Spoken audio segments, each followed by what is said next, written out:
decir, perdón, por esta, decir que tiene esta unidad anatómica, a eso se refiere, es la parte más pequeña con vida, ¿no? Pero bueno, lo vamos a dejar esto aparte porque lo que yo les estoy preguntando es etimológicamente qué significa célula. Es decir, el origen de la palabra. ¿Cuál es el origen de la palabra?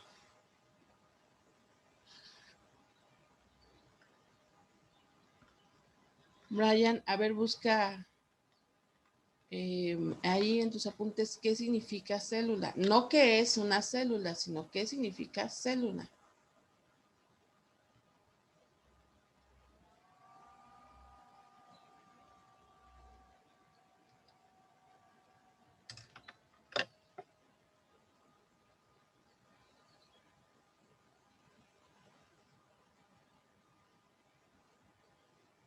Chicos, vamos a empezar otra vez como ayer. Xochitl, a ver, te escucho, por favor.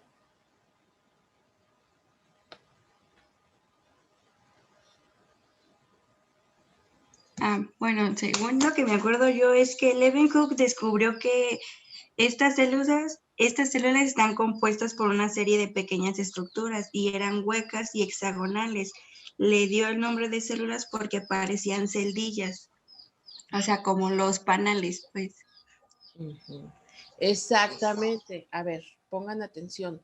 Cuando yo les estoy preguntando qué significa o cuál es el origen etimológico, es precisamente a partir de donde se le da el nombre a un concepto. En este caso, célula viene de celdillas, como bien nos acaba de decir Xochitl. ¿Por qué celdillas? Bueno, sí, porque le parecían celdillas de panales de abeja. Entonces, ese es el nombre que se le da, viene del latín. Ajá. Entonces, recuerden, eso es lo que les voy a preguntar en el examen. Si yo les pregunto, etimológicamente, esto ya lo hemos visto con el origen de la palabra biología, con el origen de la palabra ética, con el origen de la palabra administración. O sea, cuando hablamos etimológicamente es el origen de la palabra. Ok. Y entonces, aquí ya Xochitl me está dando también parte de la respuesta que viene ahorita. Hay varias personas antes del siglo XX que van a estudiar entonces estas unidades anatómicas, nos dijo Salvador, ¿no? Hay varias personas que van a estudiar estas unidades anatómicas, es decir, estas células, antes del siglo XX. El primero de ellos es Leeuwenhoek, sí, efectivamente, Leeuwenhoek, quien está fascinado con los lentes. No podemos decir así al 100% un microscopio, porque a lo mejor era muy diferente a lo que en el día de hoy entendemos por microscopio. Pero finalmente Leeuwenhoek sí trabaja con lentes, y él se da cuenta que estos lentes tienen la capacidad para aumentar lo que se está mirando. Para nosotros, pues podría ser bastante común. Nosotros tenemos lupas y probablemente en la secundaria pues manejamos microscopios. A lo mejor es cosa de todos los días, pero hay que entender que en tiempos de Leeuwenhoek esto no lo poseían estos lentes, ni siquiera estos microscopios, sino estos lentes. Eran muy pocas las personas que podían llegar a poseerlos. Y además, pues por siglos, siempre se les había dado pues casi un uso como un objeto de juguete, ¿no?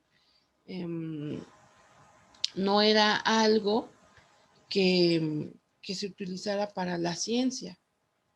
Entonces, de ahí precisamente que las observaciones de Leeuwenhoek pues fueran bastante extrañas, bastante novedosas.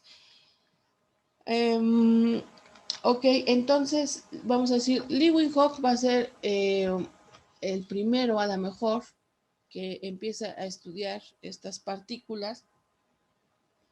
Después, ¿quién le sigue? ¿Quiénes son los dos primeros representantes o los dos segundos representantes mejor en el estudio de las células?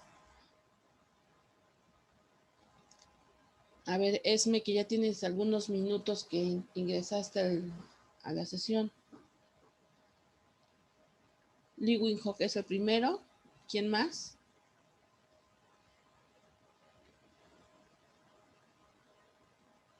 ¿Sí me oíste, verdad, Esme?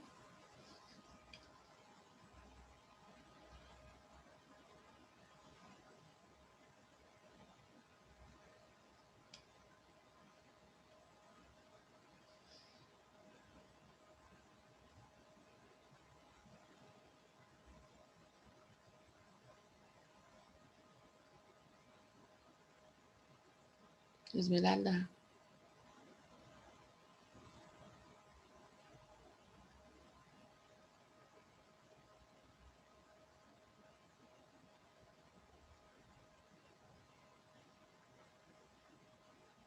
Arreglando su micrófono, que porque dice que no sé qué, creo que no lo puede abrir o algo así. Ah, ok. A ver, Karen Ramírez, también ya hace unos minutos que entraste.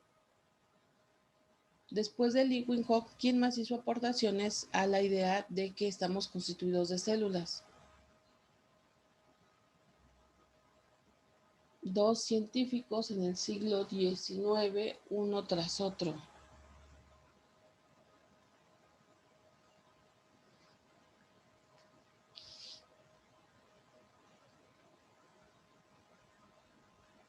Isaí, muy bien, Virchow. Bueno, vamos a decir que Rudolf Virchow va a ser el cuarto. Ya me dijeron el primero y el cuarto, me falta el segundo y el tercero. A ver, dame un segundo, Xochitl. A ver, Karen, Lisbeth, Naomi, cualquiera de las dos. Escríbanmelo como lo escribió Brian. Muy bien, Brian. Schumann y el otro. Naomi, ¿Teodor qué? Teodoro, más fácil para nosotros. ¿Teodoro qué?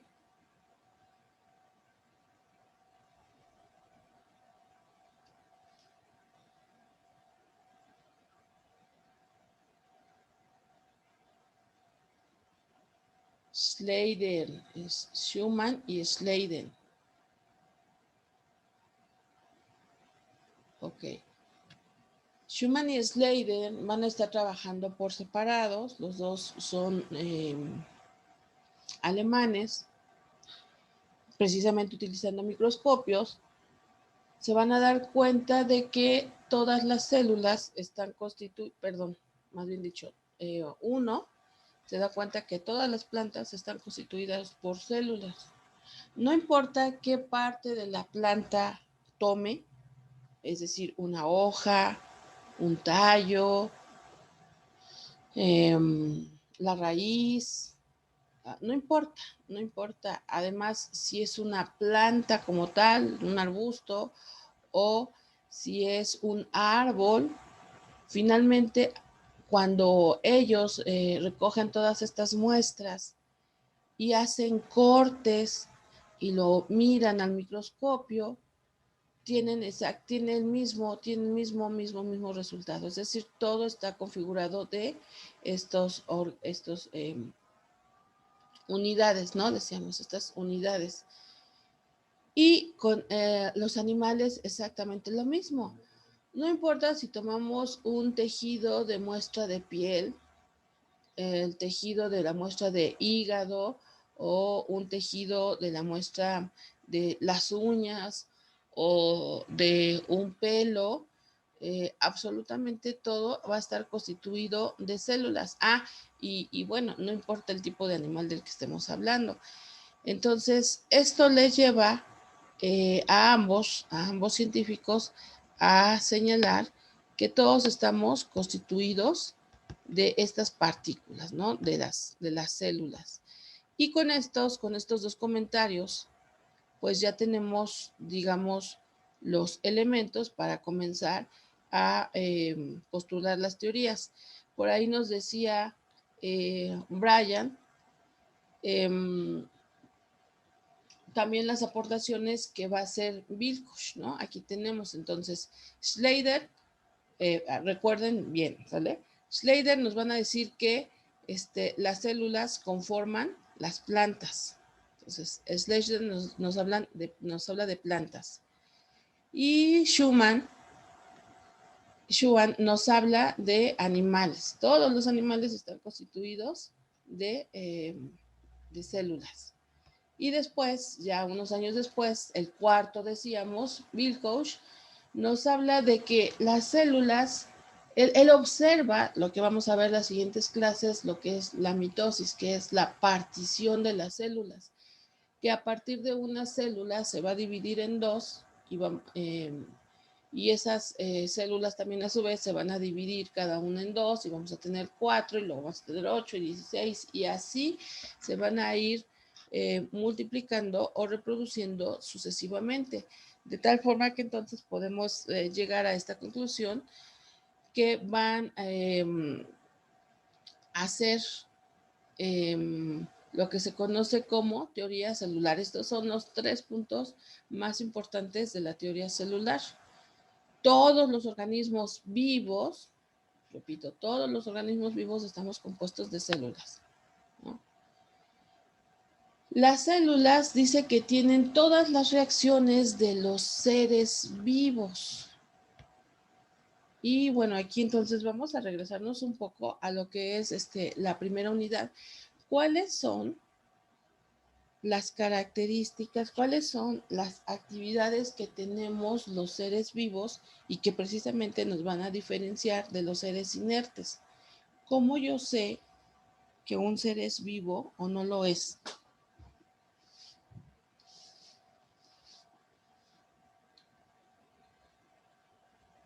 A ver, escríbanme, si es que no pueden hablar.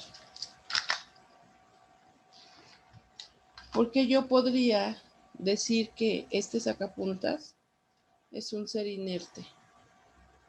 ¿En qué lo diferenciamos?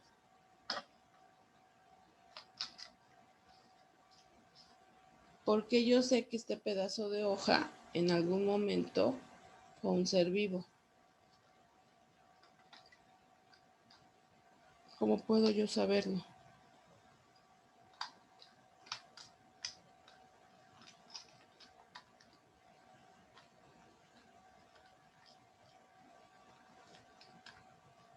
¿Cuáles son las funciones de los seres vivos?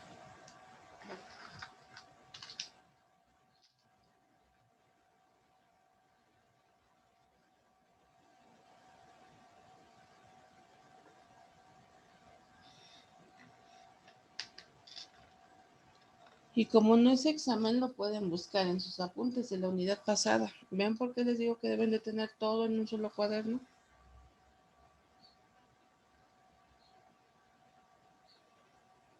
No, pero tu respuesta, Naomi,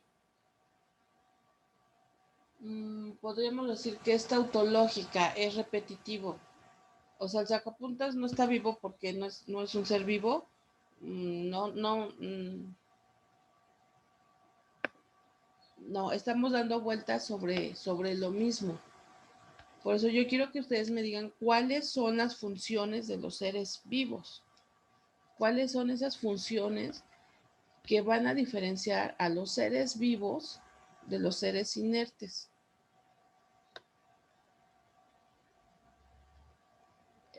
Díganme las funciones.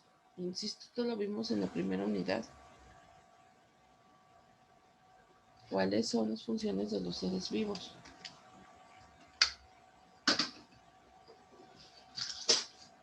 Muy bien, Brian. 1, el metabolismo. Ya nos abrió la puerta Brian. 2, adaptación.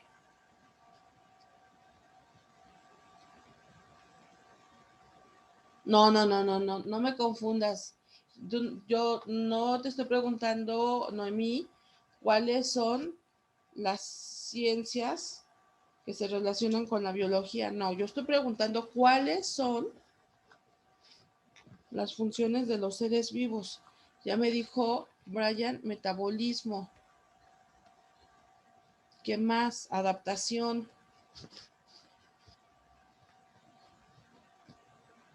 Ahí les va una. Intercambio de gases. ¿Cómo se llama? ¿Qué otros nombres recibe el intercambio de gases? Esta cuestión, Xochitl, ¿levantaste la mano? Esta cuestión de que yo inhalo oxígeno y exhalo dióxido de carbono y que las plantas hacen lo opuesto. Las plantas van a absorber dióxido de carbono y nos van a regalar oxígeno. ¿Cómo se le llama a eso? Bueno, es intercambio de gases, pero ¿cuál es la palabra más común con las que se conoce ese intercambio de gases? A ver, los demás, ya Brian ya nos dio una idea.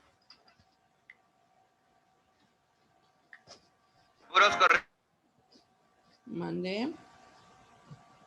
Xochitl, le habías levantado la mano, ¿no? ¿O es mi imaginación?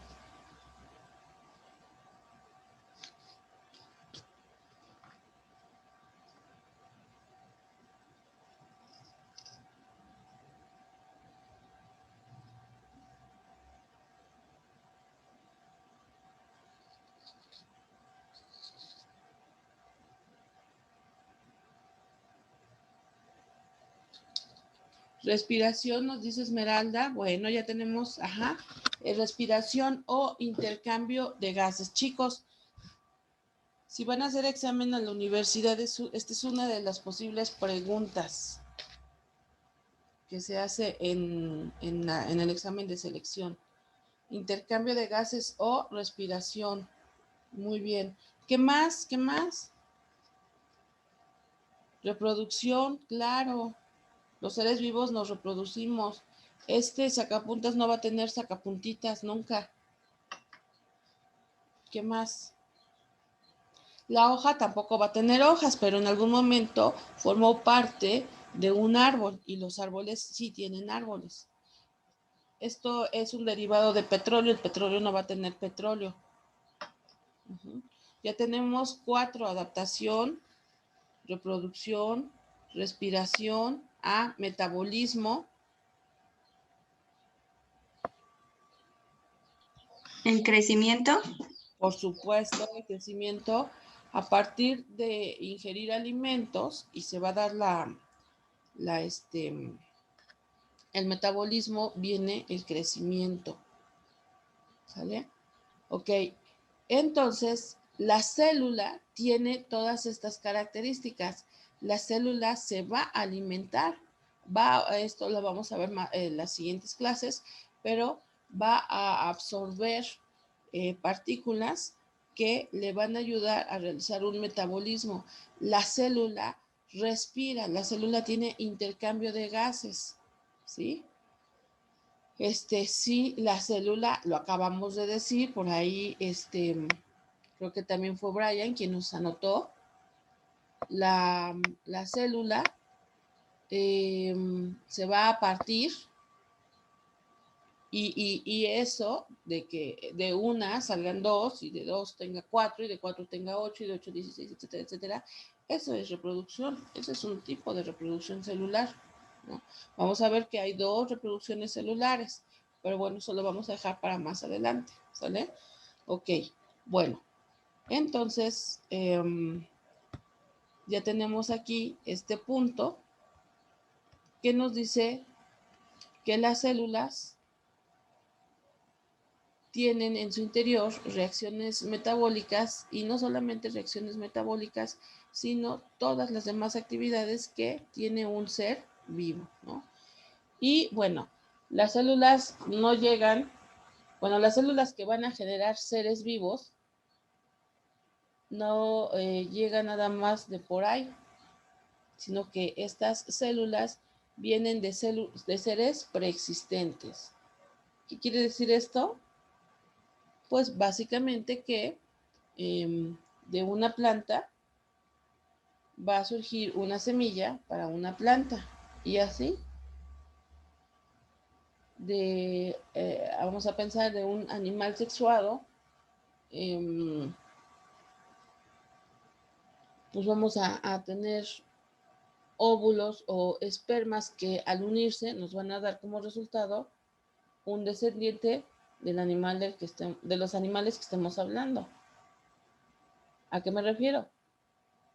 Obviamente si tengo un óvulo y un esperma de un caballo y de una yegua, pues ¿qué es lo que voy a tener? Pues, evidentemente un caballo, ¿no? No me va a dar una cosa diferente. No me va a dar un pez, no me va a dar un humano. A eso me refiero. Ok, entonces esta que está aquí en la estrella es una parte muy importante, de hecho por eso está ahí en esa estrella. La célula es nuestra unidad estructural, unidad de función y unidad de origen. Estructural porque la célula es lo que va a conformar los tejidos de absolutamente todos los órganos que estemos hablando. Tanto si estamos hablando de plantas como si estamos hablando de animales. Por eso es unidad estructural. Unidad de función, porque también es la parte más pequeña que va a tener todas esas funciones. Y unidad de origen, porque es la parte más pequeña que nos va a dar la vida. Ya lo mencionamos en varias ocasiones. Ok.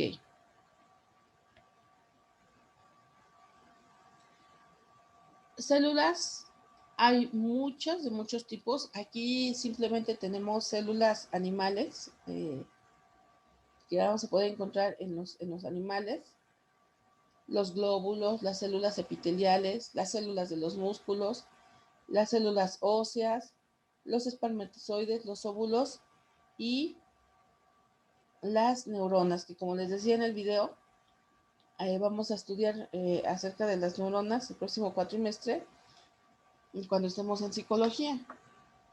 Las neuronas son la base de nuestro sistema nervioso.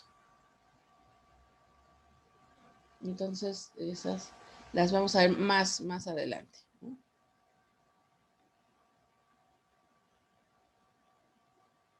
Ok, vamos a comenzar entonces con esto de los videos que vimos el día de ayer. Los videos que nos hablan acerca de esta teoría de cómo se crearon las células. Es importante identificar que tenemos dos tipos de células. Unas células a las que vamos a llamar células procariontes. A ver, un segundito. A ver, sí. Ok. Tenemos dos tipos de células. Células a las que vamos a llamar procariontes y células a las que vamos a llamar eucariontes.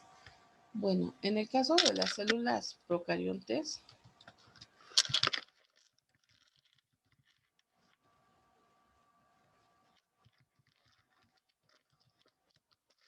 dicen los científicos que no tienen núcleo definido.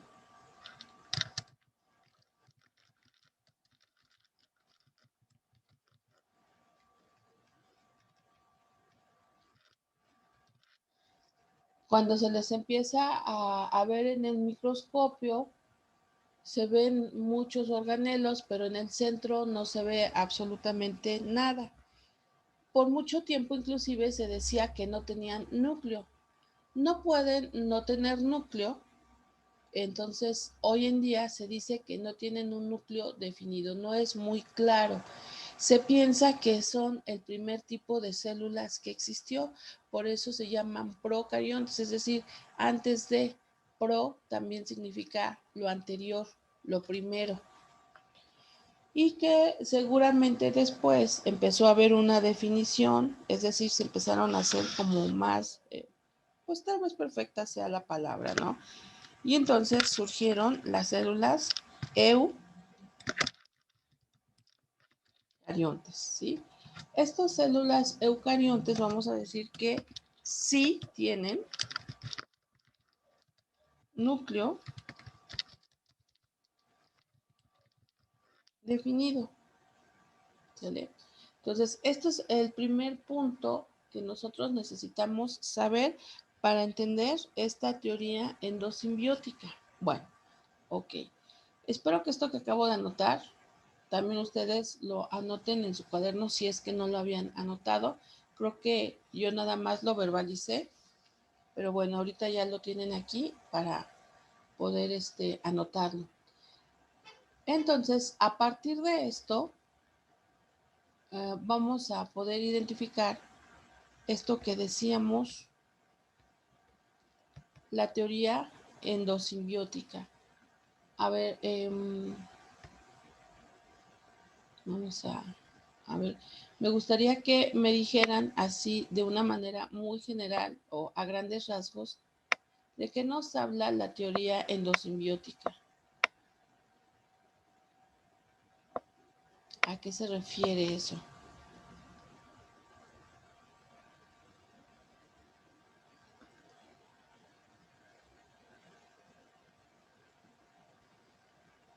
A ver, levanten la mano.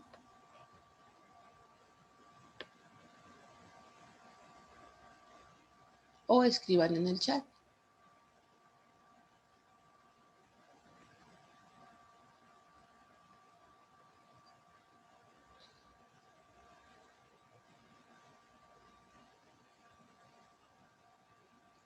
Esto lo deben de tener en su cuaderno. A ver, búsquenlo.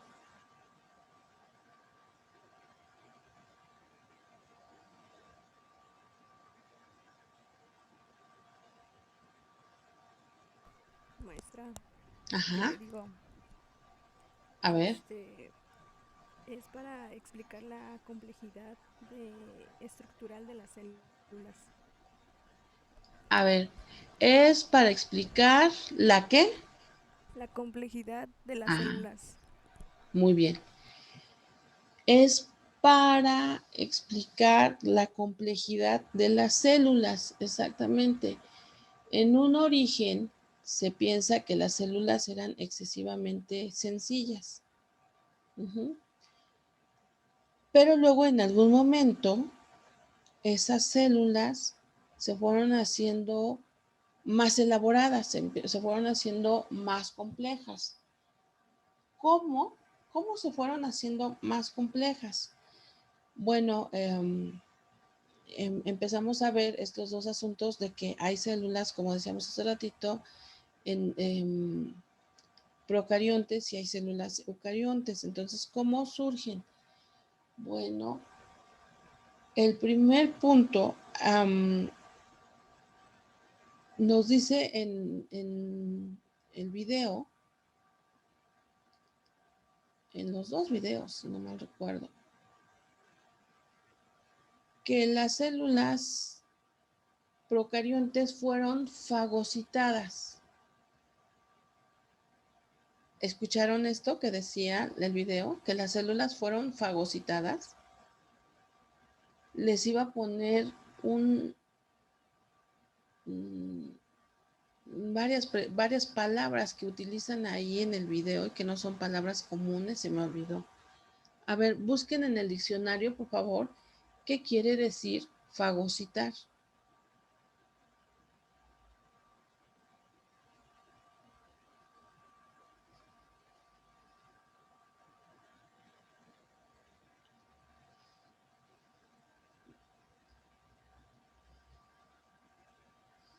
¿Ya? Karen Ramírez, escríbeme en el chat si no puedes escribir qué significa fagocitar. Solamente un sinónimo, solamente una palabra. Un sinónimo de fagocitar.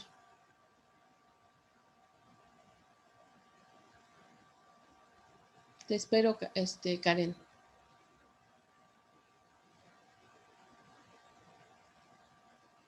pero no mucho porque ya nada más nos quedan 4 minutos.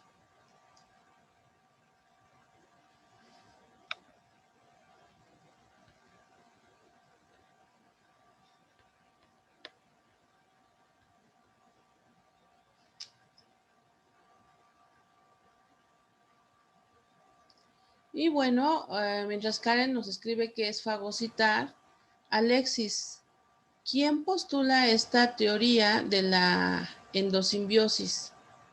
Ah, simbiosis es otra palabra. Noemí, busca en el diccionario qué es simbiosis. No endosimbiosis, solamente simbiosis. Karen, ¿ya la encontraste?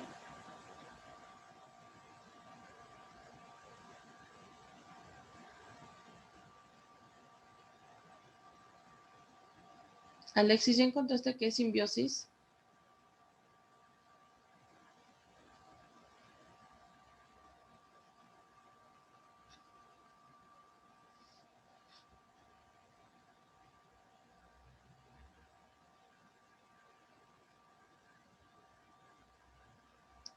¿Los demás?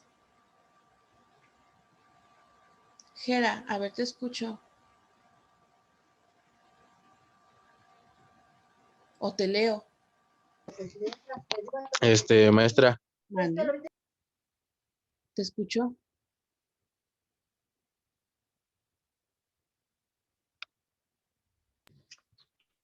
¿de la simbiosis o de La la que quieras. fagosis? La que quieras. Ah, es que tengo las dos. Bueno, a ver, dime fagocitar. Vamos primero con fagocitar. De esas, bueno, de lo que vi es de que eh, como que absorbe todo como que atrae o absorbe todo lo, ay, ¿cómo explicarlo? Mm, pues partículas, es que ahí mismo dijo que era sobre el mismo proceso de fagocitosis. Sí. Por eso les decía que buscaran fagocitar en el diccionario. O sea, para poder entenderlo bien. Esmeralda, Xochitl, ¿ya buscaron qué es fagocitar?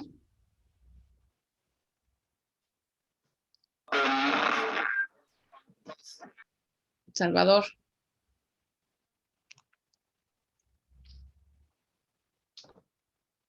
O escríbanlo si hay mucho ruido en su casa. Que ya Gerardo nos lo dijo de alguna manera, ¿eh?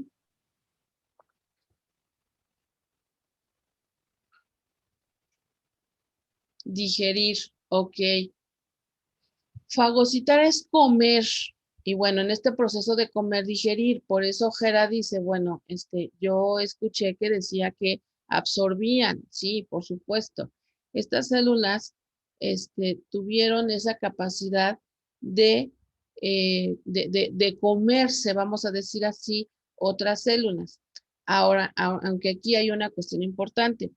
Cuando yo, Beatriz, o cuando cualquier animal come, ¿sí? Lo que va a hacer va a empezar todo el proceso de digestión y si yo me como una manzana, esa manzana la voy a empezar a deshacer. Pero en el caso de de esta teoría endosimbiótica, las células solamente las absorbieron, no las digirieron como tal, las fagocitaron, es decir,